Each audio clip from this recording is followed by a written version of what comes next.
Time for a look at what's new for film fans this weekend. We're joined live by film critic Richard Crouse. So, Richard, let's start off with the new action comedy Bullet Train and some big names, most notably Brad Pitt. Yeah, and I wanted to love Bullet Train. I was excited for it. The first couple of trailers that I saw looked really cool, and what could be better than an action movie with Brad Pitt set on a train? So you have, in the full telling of the story, a bunch of assassins all on a bullet train whizzing away across Japan. And they all want one thing. There's a briefcase full of money, and they're all trying to get to that and avoid the wrath of a very, very nasty crime boss. This movie sounds like it could be fun. Brad Pitt, most charismatic actor working today, probably, one of them certainly. The director of Deadpool 2 is here. He's also the guy that choreographed a lot of the fight scenes in John Wick, so that should be great. But somehow the movie feels like less than the sum of its parts. It just never takes flight.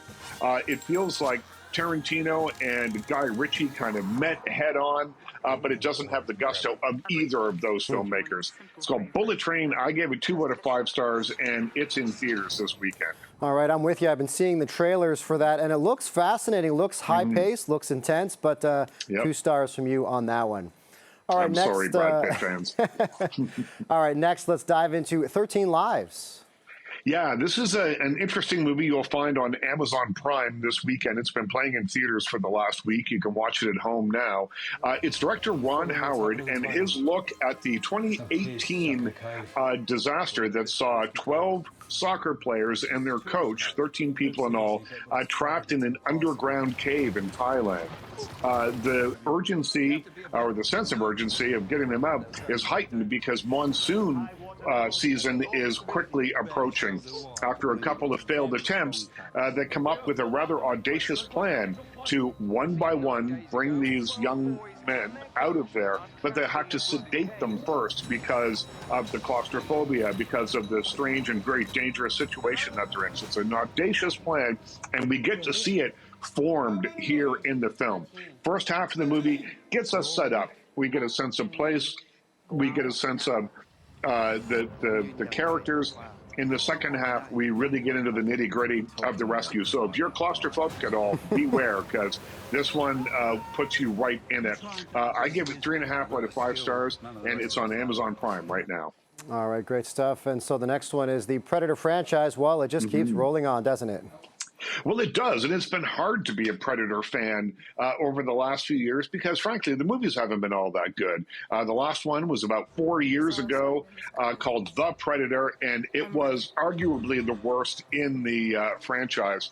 I'm happy to say that Prey, which is on Disney Plus right now and comes with my occasional warning that just because something's on Disney Plus doesn't mean it's for the entire family, they've done something interesting with it.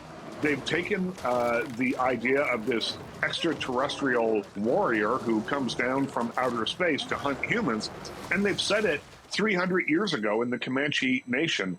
So the Predator is now fighting against a young woman who is a very skilled hunter and knows how to survive. This is an action-packed, often quite gory movie, but it's one of the best Predator movies in a very long time. So I gave Prey, now playing on Disney Plus, 3.5 out of 5 stars. All right, so Predator fans are excited to hear that you finally get a good review for one of those movies. All right, and finally, Mr. Crouse, are you okay with not okay? I'm mostly okay with not okay. This is a new Zoe Deutsch movie playing on Disney Plus. And it's the story of a young woman who desperately wants to be a writer, but she's working for a website as a photo editor. She can't get anyone to pay any attention to her. So she fakes a trip to Paris on her Instagram account to try and get a few extra followers and make her life seem a little bit more glamorous than it actually is.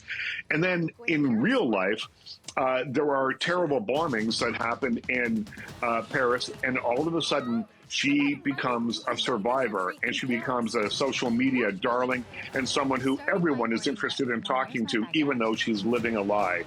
And, this movie doesn't really tell us anything we don't already know about how to curate your life on Instagram and how dangerous that can be. But Zoe Deutsch is great in this movie and really kind of makes you feel almost, and I say almost, sympathetic for a character who is not particularly sympathetic. I gave it 3 out of 5 stars, and it's on Disney Plus right now. All right, 3 out of stars. Pretty okay for not okay. Richard Crouse, thanks so much for joining us. Thank you for having me.